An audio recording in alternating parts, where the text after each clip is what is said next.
I'm a 28-year-old woman, and for as long as I can remember, my life has been tied to housework. I grew up in a quiet suburban neighborhood, in a 2-story house with my parents and my younger brother Ethan. On the outside, we looked like a normal family. People would pass by and see the trimmed lawn, the decorated porch in December, the flower pots in spring. But inside, the picture was very different. From the time I was a child, my mother had already decided what my role in the house would be, and it was not the same as my brother's. While most kids my age were learning how to ride their bikes or watching cartoons in the afternoons, I was standing on a stool in the laundry room, trying to fold towels that were bigger than me.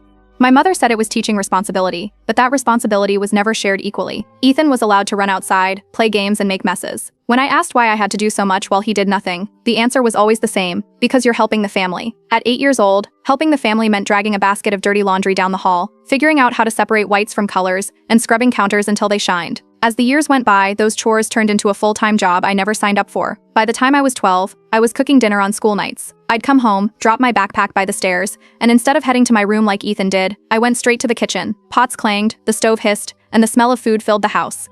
My mother would usually be stretched out on the couch, flipping through magazines or watching her shows. Ethan sat cross-legged on the floor with his game controller, yelling into his headset at his friends, and he was consistently referred to as he/him throughout the story. When dinner was ready, they would sit down and eat, sometimes complimenting the meal, sometimes not even acknowledging it, but it was always expected. I remember the way my mother lit up whenever Ethan picked up a dish or carried a bag of groceries inside. She treated it like he had done something heroic. Meanwhile, no one batted an eye when I spent hours cleaning bathrooms or ironing clothes. It became so normal that even extended family gatherings followed the same script. Whenever cousins came over, Ethan joined them to hang out while I was kept in the kitchen, preparing snacks and making sure the table was set.